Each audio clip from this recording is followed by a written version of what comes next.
Kaibigan, very important video ito. Marami sa atin may high blood, di ba? Marami na akong topic sa high blood. 25% ng Pilipino may high blood. So, napakadami. Milyon-milyon. Ngayon, para makontrol yung blood pressure, para hindi tayo ma-heart attack, ma-stroke, mamatay na maaga, dapat tama ang gamutan. Bukod sa mga pag-diet, bawas alat, papaya tayo, madalas kailangan yun ng gamot eh. Kailangan tama yung gamot na ibibigay. Maraming gamot tayo sa high blood, daan-daan, hundreds. Pero meron lang siyang mga class eh. May class, may grupo-grupo yun eh. Ang very common at mura, tinuturo ko lagi yung mura na may generic. Common itong amlodipine. Ang class niya, yung grupo niya, calcium channel blockers. Okay, marami siya. May felodipine, nifedipine, nicardipine. Halos pare-pareho sila. Ito po, calcium channel blockers. May generic to na mura lang. 4 na piso, 5 piso lang. Tapos, madalas din binibigay ito mga sartan, losartan, candesartan, irbesartan. Basta may sartan, angiotensin receptor blocker tawag sa kanya. So, ano mas mabisa, ano mas malakas, kailan binibigay ito, kailan binibigay ito. Explain ko po sa inyo. So, paano malaman kung may high blood? Kung may high blood, lampas 140/90. Ito, pinakagusto mo 120/80. Ito, 120 to 139, medyo tumataas na, magbabantay na. Lampas 140 hanggang 159, high blood na po ito. 90 to 99, high blood na. Minsan yung ganitong blood pressure, pwede pa kunin sa diet, papayat. Oo, minsan kung bata ka, makokontrol pa. Pero pag hindi mo makontrol, nagda-diet ka na, iwas na sa alat, kailangan na gamutin. Lalo na kung may sintomas. Kasi medyo bantay na tayo. Pag tumaas dito, over 160, over 100, mataas na talaga to. Very high na to. Ito super high na to, emergency na to. So, ito yung mga klase ng gamot na binibigay sa high blood. Marami. May ACE inhibitors, may ARB, yung sinasabi kong sartan, may beta blocker, maolol, metoprolol, atenolol, may calcium channel blocker, itong mga dipin. Amlodipine, felodipine, at iba. Meron din diuretics. Para hindi nakakalito, ang very common na binibigay itong mga amlodipine at losartan, ito kasi ang meron na generic eh. Marami to. Ito, binibigay ito ng Department of Health dati. Ito nga magandang project eh. Bigyan mo lang lahat ng Pilipino ng libreng gamot, ayos na. Konti na lang mga heart attack, konti na lang mga stroke eh. Kung mabibigay ito, kung bibigyan lahat. Konti na lang. Actually, sa pag-aaral, nakakahaba ng buhay. Ng 9 years. Kung ang life expectancy mo, kunwari, ay up to 80 years old, pag uminom ka nito, magiging 89, 90 years old, aabutin eh. Kaya mas mahaba ang buhay ng tao ngayon dahil sa mga gamot. Pang-control sa blood pressure, pang-control sa diabetes, marami ng mga gamot. At generic po to. Libreng, murang-mura. Ang generic na amlodipine, 4 pesos, 5 pesos. Ito siguro 7, 8 pesos. Pag bibili nyo ng maramihan, in bulk, kung pwede, pag kami sa mga charity namin, ito, nakukuha ko ng piso, 2 piso lang. Oo. Kung may pera kayo, doon kayo sa branded kung gusto nyo. Pero kung walang pera, okay na yung generic. Nakaka-control na. So, kailan binibigay ang ARB na tulad ng losartan, kailan binibigay ang amlodipine tulad ng mga calcium channel blockers. Siguro dito mas malinaw. Itong mga losartan at mga sartan, binibigay siya sa may diabetes. Kung diabetic ka, medyo mas maganda ito. Tapos sa may heart failure, malaki ang puso. Humihina ang puso, medyo mas okay ito. Pero itong amlodipine, binibigay sa super high blood.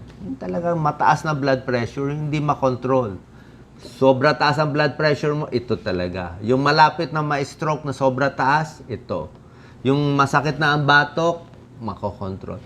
Yung blood pressure na taas sa umaga, bagsak sa gabi, up and down, morning hypertension tawag doon, mas kontrolado ito.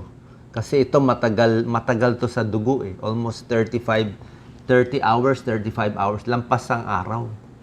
Ito kasi pag natigil mo, kailangan tuloy-tuloy yung gamot eh. Mas maiksi yung half-life. Mas madali mawala sa katawan. Ito mas kontrolado ka. May kanya-kanya advantage. Ito, pinapakita ko po sa inyo yung trial. Pinaglalaban yan itong mga gamot. Ano ba mas panalo dito? Pinaglalaban nila. Ito ba? Beta blocker? Ano ba mas panalo? Ito sa pinakamalaking trial ngayon, value trial, actually 2021 lang to lumabas. Okay. Bagong trial to, 15,000 patients tinignan nila. Ganun karami. 15,000 patients. Marami ng trial to. Merong trial na bago, may trial na luma, may trial na 2004, dati pa. Ito nga, nung pinaglaban nila, panalo yung amlodipine. Mas mababa ang blood pressure ng amlodipine ng 2 points. Kung 155 nag-umpisa, nakita nila bumaba ng mga 138. Pero doon sa valsartan, hanggang 140 pa rin. Dahil mga 2 millimeters ang difference. Dahil dito, ayon sa pag-aaral, mas less na heart attack yung naka-amlodipine. Yun lumang trial. Ito, bago na naman tong trial. Ito, 2020 lang, oh, bago lang. So, itong mas bagong trial, pinaglaban ulit sila, valsartan and amlodipine. Nakita nila, panalo pa rin yung amlodipine. Less heart attack, less stroke dito. So, ibig ba sabihin natin, lahat na mag-amlodipine? Actually, panalo siya doon. Pero, depende naman sa blood pressure. Maraming tao, hindi naman ganun kataas ang blood pressure. Minsan mataas konti, minsan mababa. So, medyo mild lang. Binibigyan ko na rin ng mga sartan, losartan, valsartan. Kasi, konti lang yung kailangan nila eh. Ang takot mo naman dito sa amlodipine, mamaya masobrahan, bumagsak din masyado. Yun din ang danger sa lakas niya, 'di ba? So tingnan natin ano yung mga pros and cons ng calcium channel blocker, anong pros and cons ng mga sartans. Ang amlodipine, ito pinaparelax ang puso. Less oxygen kailangan ng puso. Okay? Less contraction minsan, mas kalmado siya. At binubukan niya itong mga arteries. Ito ang puso, itong artery, pag labas ng dugo, binubukan niya to. Kaya mas bumababa ang blood pressure. Palagay natin may hose kayo, di ba? Pag may hose, di ba, minsan meron kayo iniipit, sinisirit nyo. Pag sinisikip nyo yung hose, ang lakas ng sirit ng tubig. High blood yun. Pag niluwag nyo yung kamay nyo, hinayaan nyo lang open yung hose, mababa lang ang tapon. Pero ang ganda naman ng daloy. Bumababa ang blood pressure. Ganun ang ginagawa nito. Pag masikip ang artery, sirit. Pag sumirit dito, sirit sa utak, putok ang ugat sa utak, stroke tayo, puputok.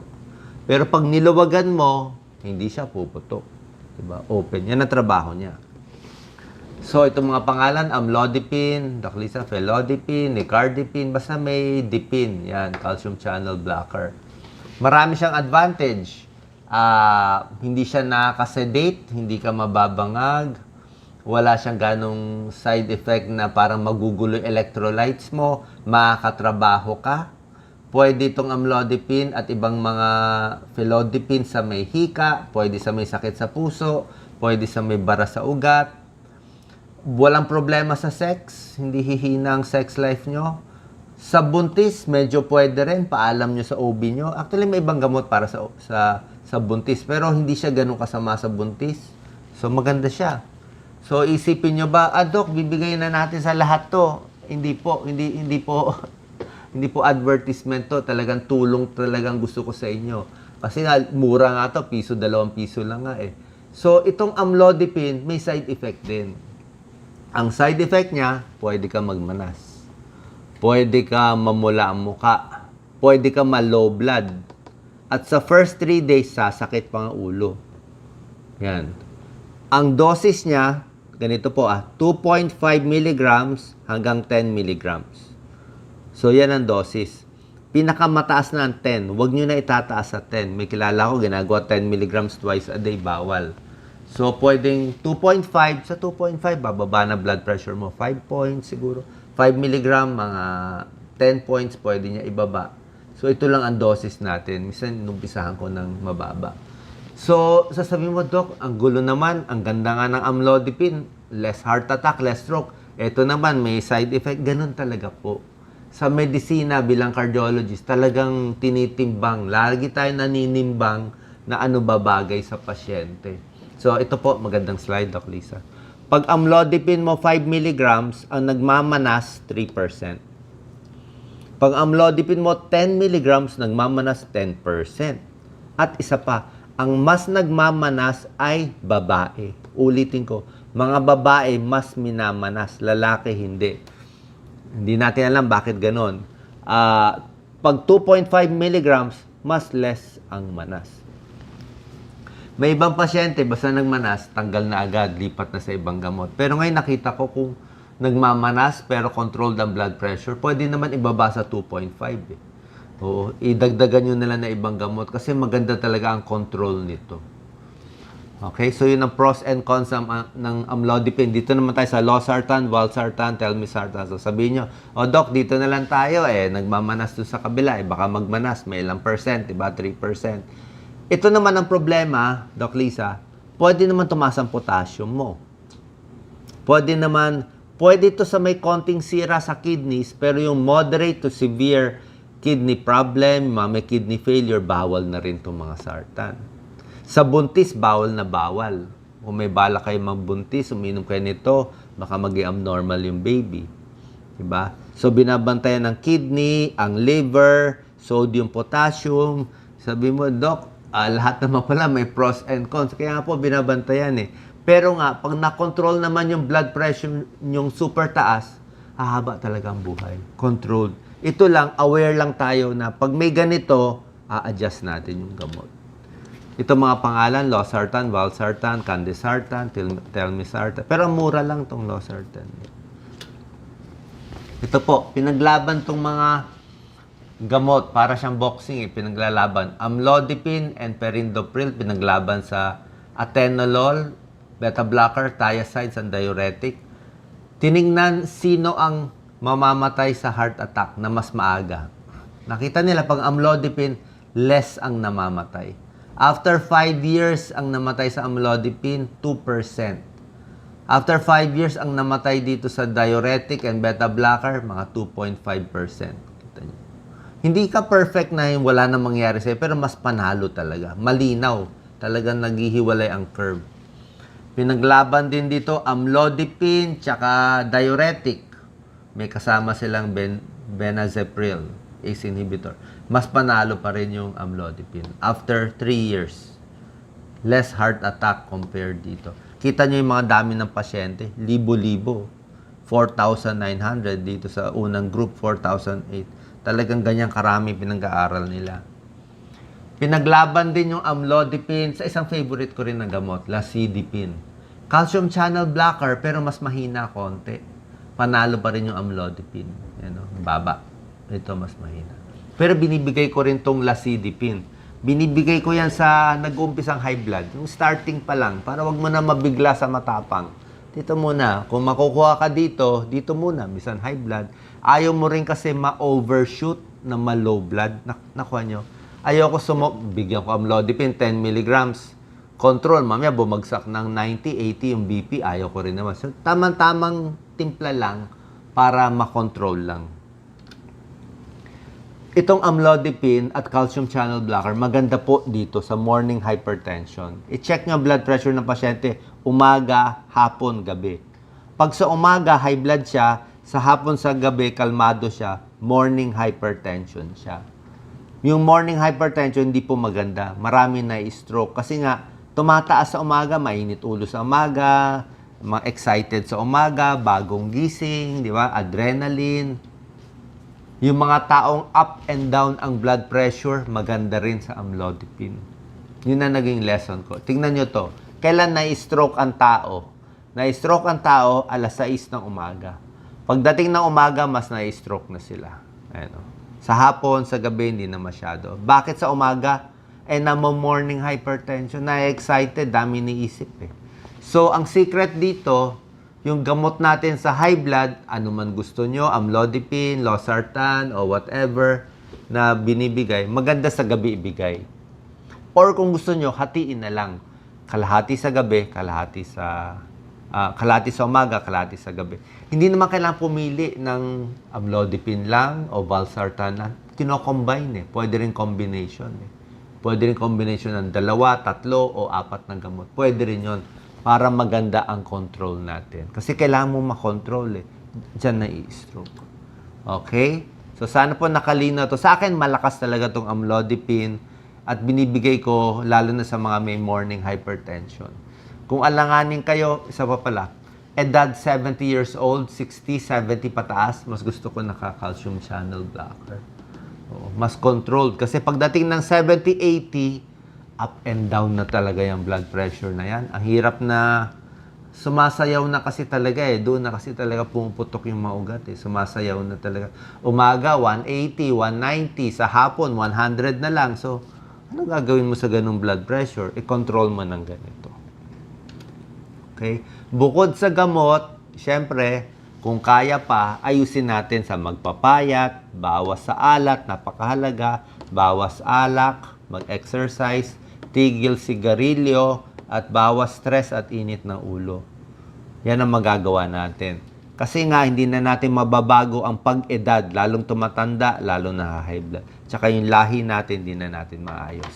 Sana po nakatulong tong video na to. Para sa akin, mas malakas yung amlodipine, pero depende rin sa inyo. Kung talagang super high blood, gusto natin control itong mga calcium channel blockers ang nagpapababa. Tapos magpapacheck tayo sa inyong doktor, internist, family medicine, kung kanino. Kung talagang mahirap makontrol, pwede rin sa inyong cardiologist para makontrol ang inyong blood pressure at humaba ang buhay. God bless po.